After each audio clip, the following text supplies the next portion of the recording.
Good morning student, चलते हैं अपने अगले पड़ाव की ओर।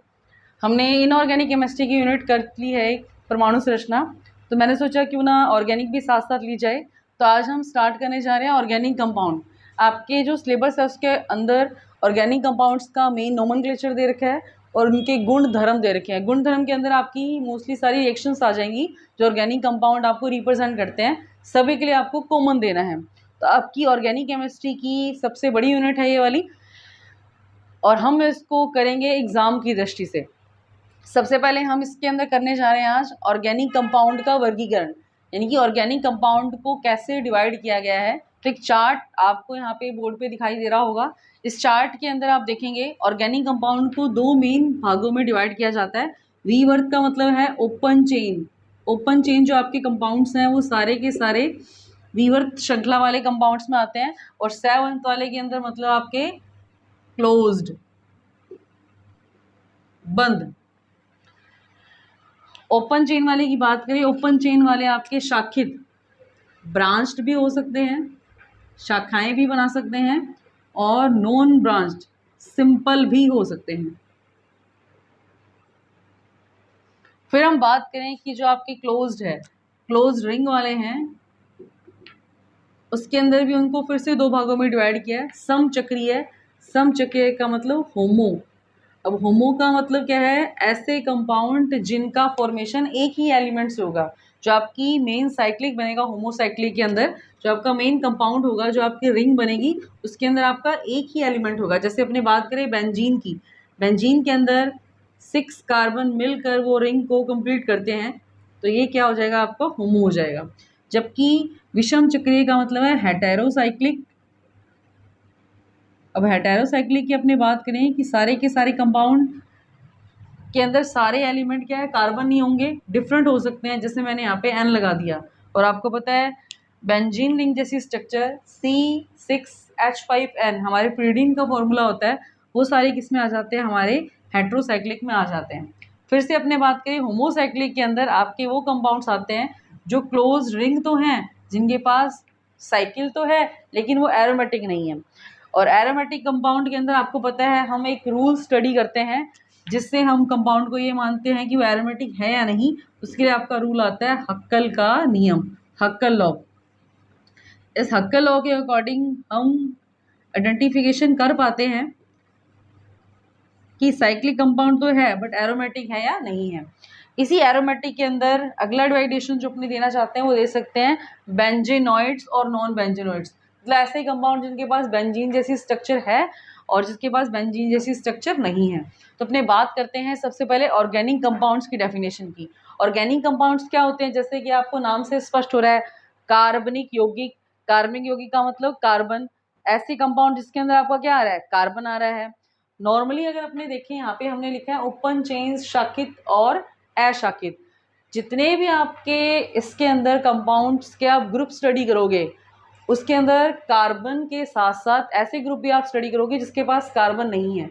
क्योंकि यहाँ पे हम नोमेनक्लेचर करने जा रहे हैं। आपकी पूरी 11th क्लास में एक यूनिट है इसके अंदर, उसमें सारे आपके नोमेनक्लेचर के अंदर सारे के सारे ग्रुप्स आ जाते हैं।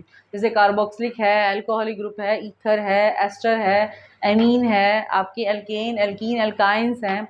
ये सारे के सारों का नोमेनक्लेचर इसी पूरी यूनिट में दे रखा है। इसीलिए तो मैंने आपको बोला कि ऑर्गेनिक केमिस्ट्री की आपकी ये सबसे बड़ी यूनिट है। स्टेप बाय स्टेप चलते हैं। सबसे पहले बात करते हैं ऑर्गेनिक कंपाउंड की। कार्बन, कार्बनिक यौगिक, ऐसा यौगिक जिसके अंदर मुख्य एलिमेंट क्या है? आपका कार्बन है, और अदर एलिमेंट्स भी इसके अंदर आपके काम करते हैं। इनको दो भागों में बांटा गया है।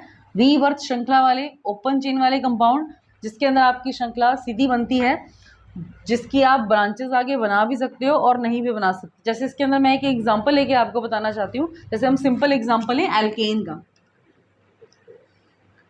एल्केन जिसका सामान्य सूत्र होता है CnH2n+2। इस फॉर्मूले का यूज करके आप n की वैल्यू रख के एल्केन्स का फॉर्मूला बना सकते हो। ठीक है। अब अपने इसके अंदर बात करें शाखित की। जैसे मैं एक एग्जांपल ले रही हूँ, इतना मैं यहाँ से साफ कर रही हूँ। शाखित और अशाखित, ब्रांच्ड और नॉन ब्रांच, हमने यहाँ पे दो डिवाइडेशन शो कर रखे हैं। तो इसी को एक्सप्लेन करती हूँ पहले, फिर अपने आगे चलेंगे। सबसे पहले हमें यहाँ पे एग्जांपल ले रहे हैं एल्केन का।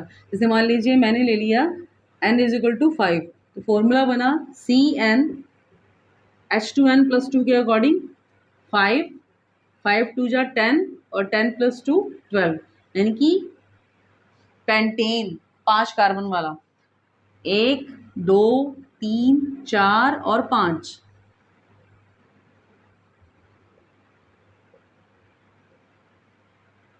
अगर इसी को छोटा बना दिया जाए तो कार्बन अभी भी 5 है, लेकिन एक ब्रांच आपकी बन गई है।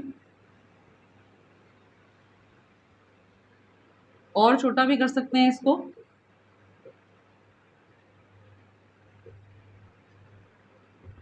अब ये सारे फॉर्मूले तो किसके हैं? 5 कार्बन वाले के, C5H12 के, लेकिन नॉन ब्रांच्ड, ब्रांच्ड और ब्रांच्ड, ओपन चेन वाले जितने भी आपके कंपाउंड्स हैं, चाहे आप उसमें एल्केन लीजिए, एल्कीन लीजिए या एल्काइन लीजिए, उसको आप ब्रांच में भी लिख सकते हैं और नॉन ब्रांच में भी लिख सकते हैं। तो ऑर्गेनिक कंपाउंड का आपका जो पहला क्लासिफिकेशन है, वीवर श्रृंखला, ऐसे यौगिक जो क्या होंगे आपके, शाखित भी हो सकते हैं और अशाखित भी हो सकते हैं, शाखाएं बना भी सकते हैं और बिना शाखा के नॉर्मली भी उनको लिखा जा सकता है।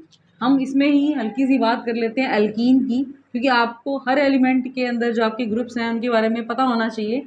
नोमेनक्लेचर किसी का भी आपसे पूछा जा सकता है। हम साथ साथ इन तीनों का नोमेनक्लेचर भी कर लेंगे।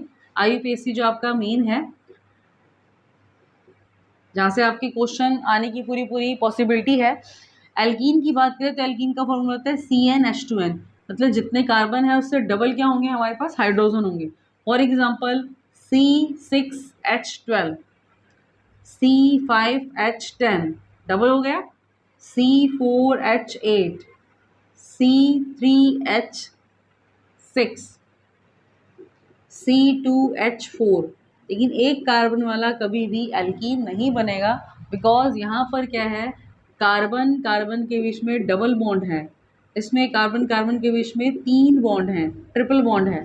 तो जब आप डबल बॉन्ड या ट्रिपल बॉन्ड बनाते हो, जब आप द्विबंध या त्रिबंध बनाते हो, तो कम से कम 2 कार्बन की जरूरत होती है। तो इन दोनों फॉर्मूले के लिए n का मान कभी भी 1 नहीं होता। n कहाँ से स्टार्ट होता है आपके, 2 से स्टार्ट होता है। ठीक है, इन तीनों के लिए सबसे पहले IUPAC नामकरण के अंदर आपकी जो पहली लाइन बनेगी, सबसे लंबी कार्बन श्रृंखला का चयन करते हैं। सबसे लंबी कार्बन श्रृंखला क्या करते हैं, चयन करते हैं। सबसे पहले तो आपको आज प्रैक्टिस क्या करनी है, इसके अंदर एल्केन, एल्कीन और एल्काइन तीनों के फॉर्मूले उनके सामान्य सूत्र के हिसाब से CnH2n+2, CnH2n, CnH2n-2 के हिसाब से फॉर्म करना है। कार्बन नंबर 6 तक, कम से कम कार्बन नंबर 6 तक, आपकी इच्छा है आप 10 तक भी जा सकते हो। अब अपने IUPAC नामकरण करने से पहले मैं अकॉर्डिंग टू कार्बन आपको इनके क्या बता रही हूँ, नेम बता रही हूँ, फिर हम उनके पीछे अनुलग्न सफिक्स लगाएंगे और सफिक्स लगाने के बाद हम आगे क्या करते हैं, इजीली नोमेनक्लेचर कर सकते हैं। n=10 तक सबसे पहले अगर कार्बन की संख्या 1 है, कार्बन की संख्या के आधार पर हम यहाँ पे नाम लिख रहे हैं। कार्बन की संख्या n की वैल्यू, अगर कार्बन की संख्या 1 है तो उसको हम बोलते हैं मैथ, कार्बन की संख्या 2 है तो उसको अपने बोलते हैं एथ, कार्बन की संख्या 3 है तो उसको अपने बोलते हैं प्रोप, कार्बन की संख्या 4 है तो उसको हम बोलते हैं ब्यूट, कार्बन की संख्या 5 है तो उसको हम बोलते हैं पेंट, कार्बन की संख्या 6 है तो उसको हम बोलते हैं हेक्स, कार्बन की संख्या 7 है तो उसको अपने बोलते हैं हैप्ट, कार्बन की संख्या 8 है तो उसको अपने बोलते हैं ऑक्ट, कार्बन की संख्या 9 है तो उसको अपने बोलते हैं नोन, कार्बन की संख्या 10 है तो उसको अपने बोलते हैं deck. n=1 math, n=2 eth, n=3 prop, n=4 but, n=5 pent, n=6 hex, n=7 hept, n=8 oct, n=9 non, n=10 dec. अब सबसे पहले अपने बात करें, अगर हम एल्केन्स की बात करते हैं, IUPAC के अंदर अगर आप एल्केन्स की बात कर रहे हो तो आपको जो सफिक्स यूज करना है, प्रीफिक्स तो क्या रहेगा, कार्बन संख्या के बेस के ऊपर। नोमेनक्लेचर के 2 भाग हो जाएंगे, ये तो हो जाएगा कार्बन की संख्या के आधार पर आपको क्या लगाना है, इसके अंदर प्रीफिक्स लगाना है, पूर्व लगन लगाना है।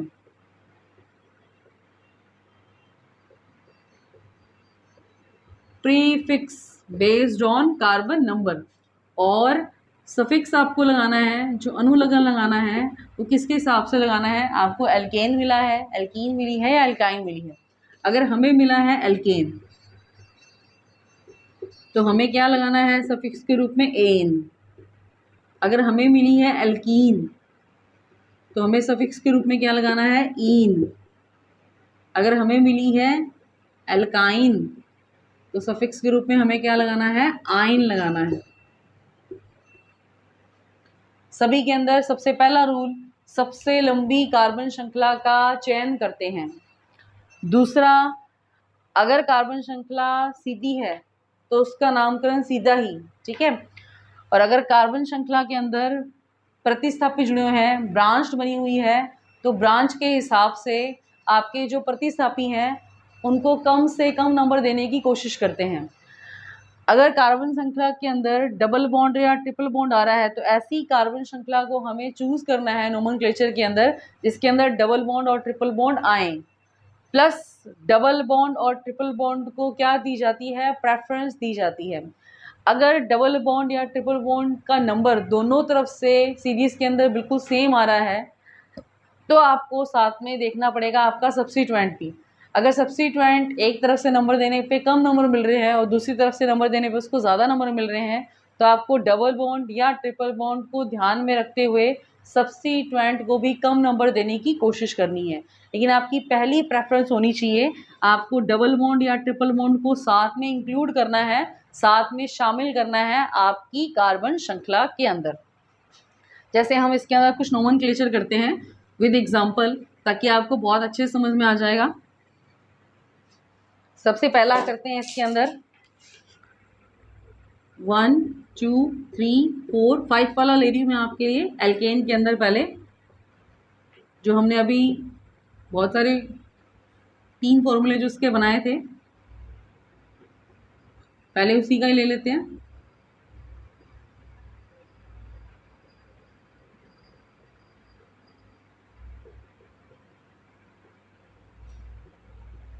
आपको अपनी बुक में से इसकी प्रैक्टिस ज़रूर करनी। जैसे ये है नॉर्मल है, ठीक है, तो अपने इसको क्या लिखेंगे पेंटेन। अब यहाँ पे क्या है 1 2 3 4। अगर मैं इसको यहाँ से स्टार्ट करूँ 1 2 3 छोटी हो जाएगी। अगर इसको इधर से स्टार्ट करते हैं 1 2 3 4 तो इसको कितना नंबर मिल रहा है 3 नंबर। इधर से स्टार्ट करें कितना नंबर मिल रहा है आपका 2 नंबर। तो मैंने ये सीरीज इसमें आपकी चूजअप की है और यहाँ से नोमेनक्लेचर स्टार्ट किया है। तो क्या लिखेंगे 2 मेथाइल, कितने कार्बन की सीरीज होगी 4 की, ब्यूटेन, ठीक है। अब इस सीरीज के अंदर देखें अगर अपने ये सीरीज लेके चलते हैं तो 3 कार्बन, ये लेके चल रहे हो तब भी 3 कार्बन, तो कोई भी चूजअप कर सकते हो 1 2 3। ऐसे भी लेके चलो तब भी 1 2 3 आएगा। तो 2 2 डाई मिथाइल कार्बन सीरीज होगी आपकी 3 की प्रोपेन, ठीक है। इस तरीके से आप नॉर्मली क्या कर सकते हैं नोमेनक्लेचर कर सकते हैं। अगर आपको इस तरीके की सीरीज दे रखी हो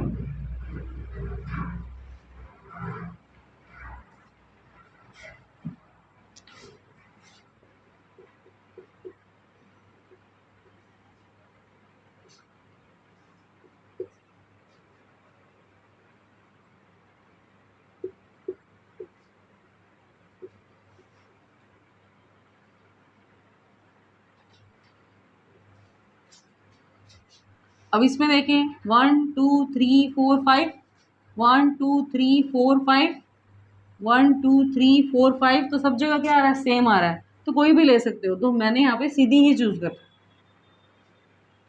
अगर मैं इधर से नोमेनक्लेचर स्टार्ट करूँ 1 2 3 4 5 1 2 3 4 5 दोनों जगह नोमेनक्लेचर के अंदर आपके कार्बन की संख्या भी सेम आ रही है, जो आपके सब्स्टिट्यूएंट इसके अंदर अटैच है उनको नंबर भी सेम मिल रहा है, तो आप कोई भी इसके अंदर से चूज अप कर सकते हो। तो यहाँ पे 2 और 4 नंबर पे क्या है हमारा मैथिल है, उनकी संख्या लिखेंगे, आगे क्या लगाएंगे 2 हैं तो डाई हो गया 2 4 डाई मिथाइल और क्या हो जाएगा हमारी पेंटेन।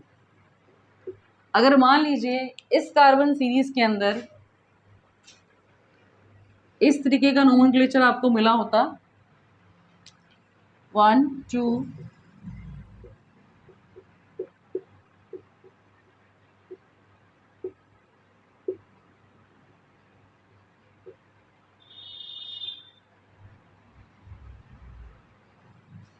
तो देखिए 1 2 3 4 5 और 6, तो हमें ये कार्बन सीरीज के अंदर से लेनी पड़ेगी।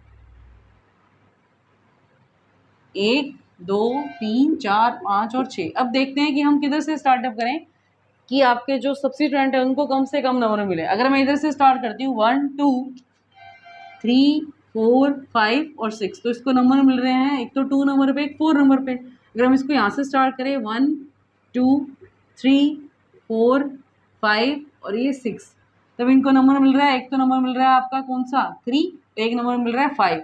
तो 2 + 4 करोगे कितना आया 6, 3 + 5 करें कितना आ रहा है 8 आ रहा है। तो जहां पर प्रतिस्थापियों का योग कम आ रहा है उनको कम नंबर देने की कोशिश हमें करनी है। 2 और 4 पे क्या है आपका मिथाइल है, तो सेम 2 4 डाई मिथाइल और 6 कार्बन की सीरीज होगी आपका क्या हो गया हेक्सेन हो गया। लेकिन अगर हमारी सीरीज के अंदर डबल बॉन्ड या ट्रिपल बॉन्ड शामिल हैं तो हमें उनको साथ लेके चलना होता है।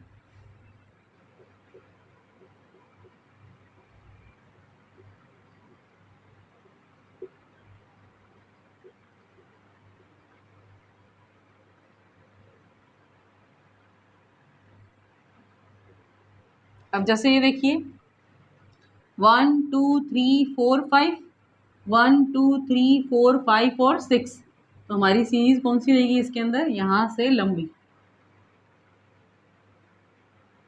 ठीक है, अब इसके अंदर एक तो ये प्रतिस्थापी हो गया आपका मैथिल ग्रुप, और तो कोई है ही नहीं।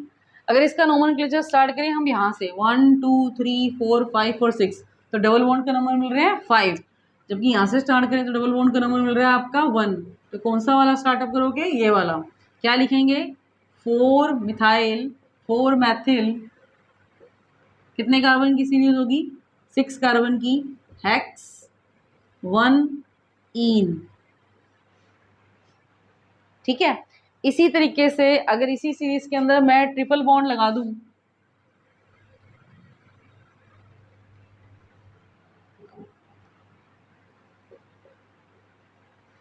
तो ट्रिपल बॉन्ड लगाते हैं तब भी हमें उसी को प्रेफरेंस देनी है।